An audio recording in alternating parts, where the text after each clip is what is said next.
Ora, todos sabemos que o stress faz mal à saúde, mas a correria do dia-a-dia, o atual panorama do país, que deixa tanta falta de perspectiva, acabam por não permitir que os níveis de stress e ansiedade baixem, até pelo contrário, até aumentam. Agora, perguntamos, será que estamos viciados em stress ou é possível, em todas estas circunstâncias, vivermos de forma mais tranquila e também mais feliz? Para nos falar das consequências do stress na nossa vida e de nos ensinar algumas formas para combatê-lo, convidei o psicólogo Vítor Rodrigues. Muito boa tarde. Tem aqui no colo um livro que escreveu tranquilamente, em que a sua principal preocupação é o stress e a forma como andamos atrás dele ou ele à nossa frente, não sei muito bem. Exatamente. Faz mesmo muito mal à saúde. Muitíssimo. O stress cria condições, nomeadamente tipo inflamatório, cria uma agitação nervosa, cria tensão muscular, cria um monte de condições que podem favorecer diversas doenças e perturbações fisiológicas e psicológicas. Pode ser precursor de depressões, ansiedade, crises de pânico, ou doenças bastante graves até. Eu estive a ver o seu livro com atenção e tem uma certa ironia, porque aquilo que faz o Vítor Rodrigues ao longo destas páginas é, em princípio, obviamente, que é com a preocupação de combatermos o stress, mas depois faz isto de uma forma provocatória. Porque se nos disserem assim, durmam bem porque faz bem à saúde, nós já nem ligamos muito, não é? Entra por um ouvido, sai pelo outro, e eu reparei aqui nas suas páginas que faz ao contrário, que é dormir mal. Quer dormir mal? Então, olha, tenha horários irregulares, coma bastante mal, vai fazendo assim estas provocações. E eu retirei aqui algumas das frases do seu livro para irmos orientando a nossa conversa. Portanto, começamos por esta, que hoje em dia até quase parece mal não andarmos em stress. Parece que quem não tem stress não tem nada que fazer.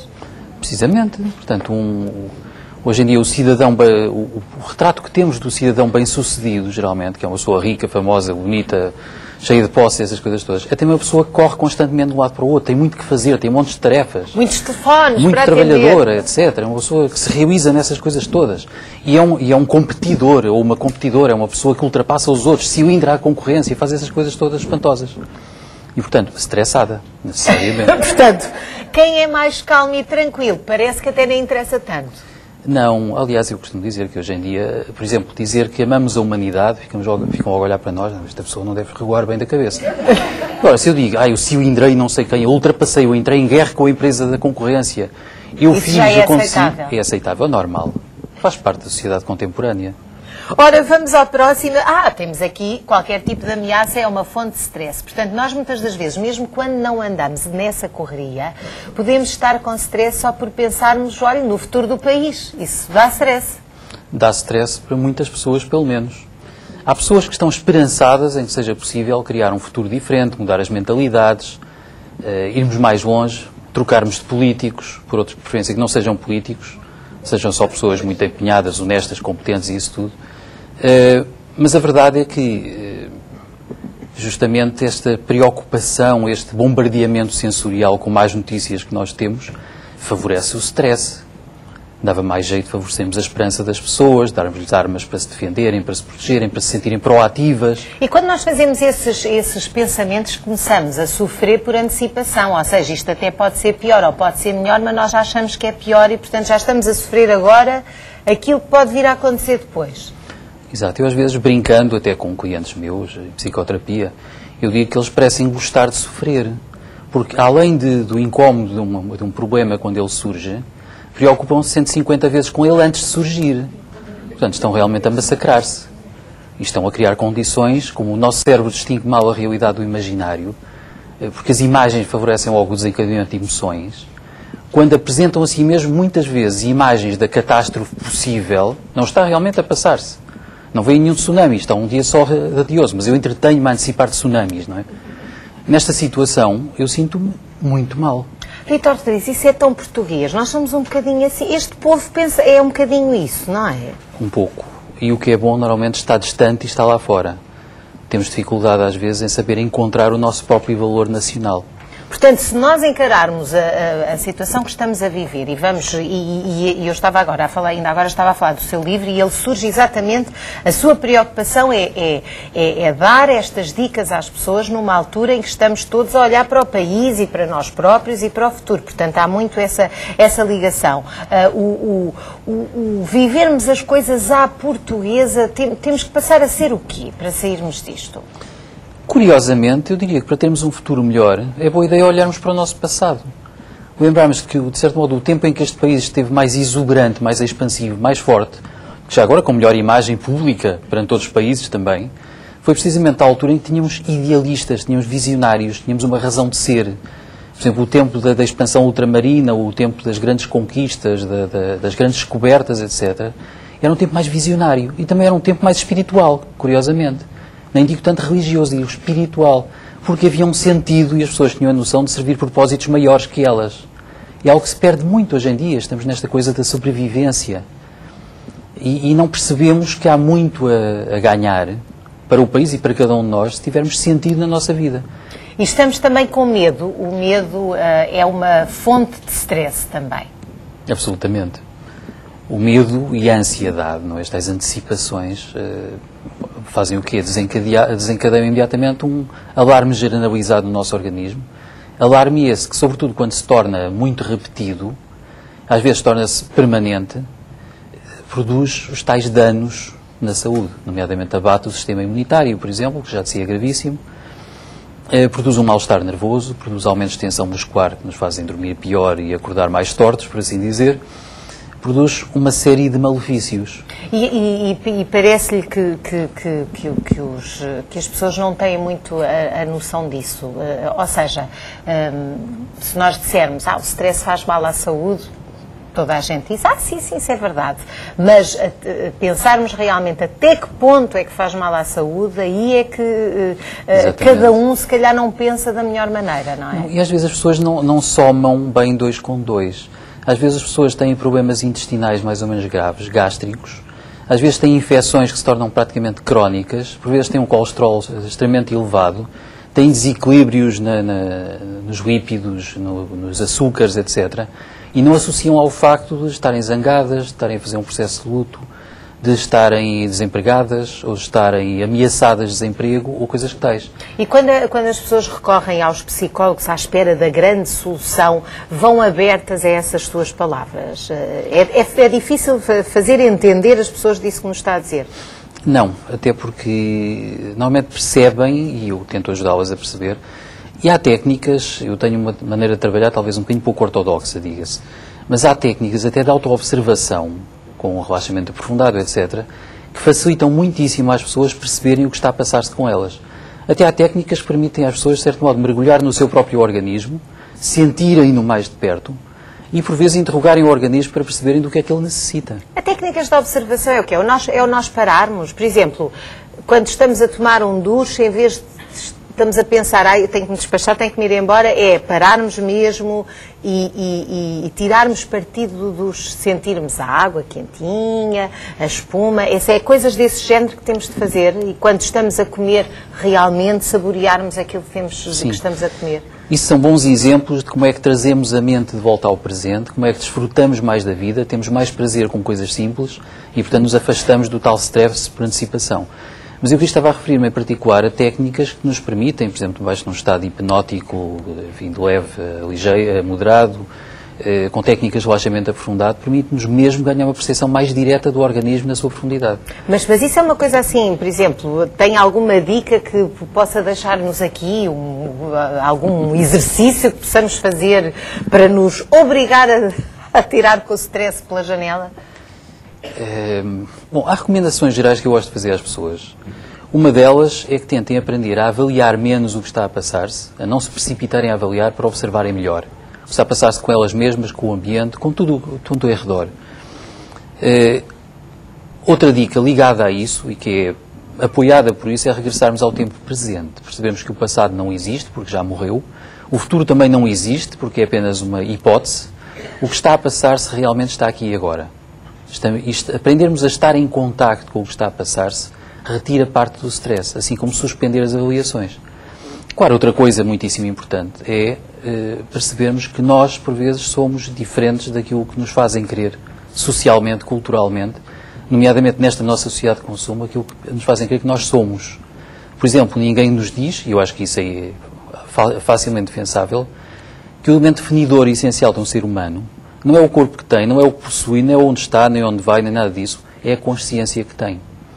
Eu às vezes brinco dizendo que é a diferença entre o Gandhi e o Jeco Estripador. É precisamente a consciência, o grau da expansão dessa consciência.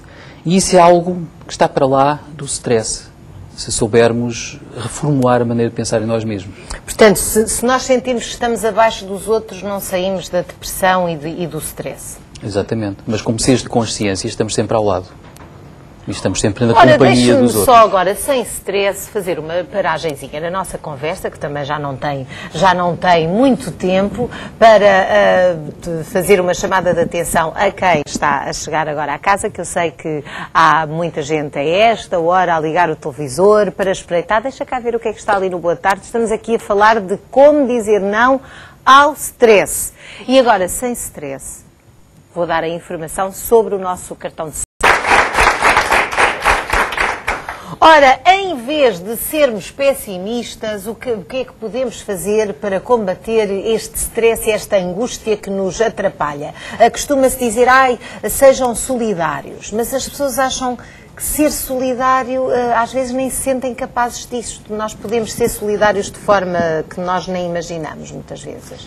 Podemos, e repare, curiosamente eu tenho observado que às vezes as pessoas mais solidárias são as pessoas que têm pouco e que percebem melhor quem também tem pouco e, portanto, entreajudam-se. Mas também sabemos que pessoas que praticam voluntariado, que procuram ajudar o próximo, colaborar, fazer trocas, ter iniciativas de apoio mútuo, são pessoas que tipicamente se sentem melhor consigo mesmas e com os outros, o que é anti-stress. Por outro lado, repara, há um monte de técnicas, que eu também falo no livro, obviamente, que nos ajudam a reduzir o nível de stress orgânico e psicológico, ajudam-nos a acalmar, a reencontrarmos as nossas próprias forças e viver melhor. E passam, de facto, pela meditação, pelo relaxamento, pelo exercício físico, que ajuda a dissipar, se quiser, os tais efeitos do alerta orgânico produzido pelo stress, pelas preocupações, etc. Há práticas de muitos tipos de relaxamento, por vezes práticas artísticas, etc., que nos ajudam a refocarmos um pouco, a aliviarmos muitos problemas e a partirmos para a luta.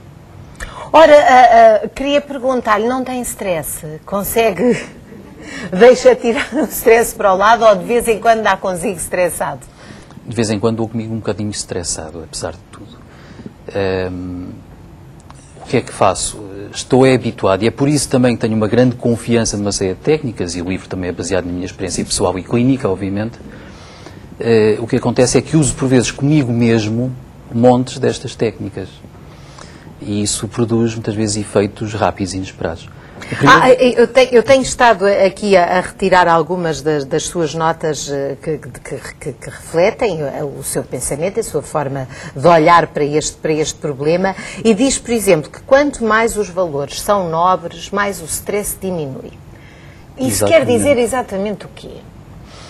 Quer dizer que quando sentimos que estamos ao serviço de uma causa maior do que nós e que vale a pena, pela qual por vezes vale a pena encarar alguns sacrifícios, algumas dificuldades, isso ajuda a...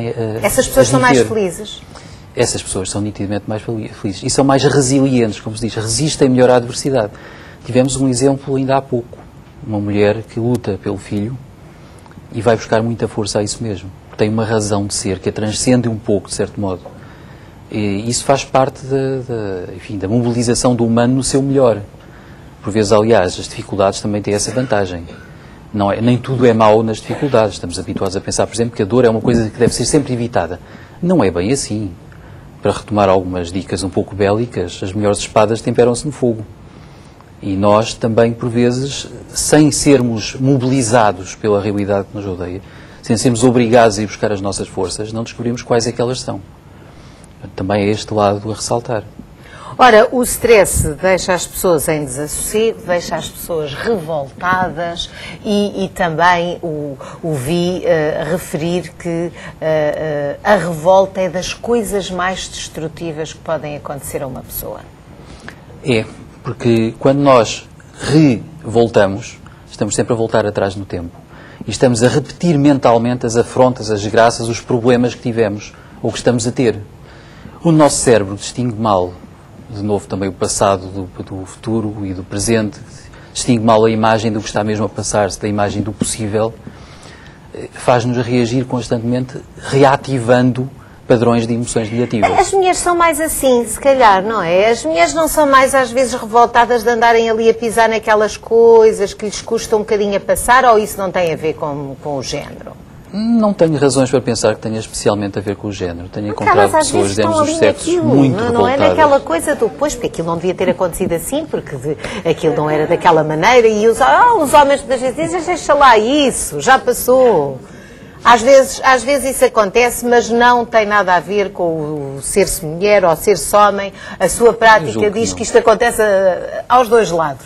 Acontece aos dois lados. Embora também seja verdade, em bom da verdade, que eu tenho muito mais clientes femininas do que homens. Mas isso se calhar é porque as mulheres querem mais estar bem, não? E por vezes, curiosamente, têm uma inteligência emocional superior. Portanto, eu penso que também nós se percebem melhor. Seja o que for superior, achamos logo que é uma grande coisa. Inteligência emocional, ou seja, são as emoções também que nos conduzem a um bem-estar maior, é isso, não é? Mais do que as coisas. As emoções, quando bem geridas, note-se. Porque se eu passar a vida a fazer dramas gregos por dar cá aquela palha, também me sinto mal. Mas, por vezes, claro, é muito importante também sabermos gerir e deixar fluir as emoções. Nem tanto bloqueá-las, nem sermos enrolados por elas. Olha, eu agora sem stress tenho de acabar esta conversa. Espero que tenha sido útil. Muito obrigada por deixar aqui. Foi assim uma espécie de consulta que tivemos aqui com o Dr. Vítor Rodrigues. Uma salva de palmas para o nosso convidado. Obrigada.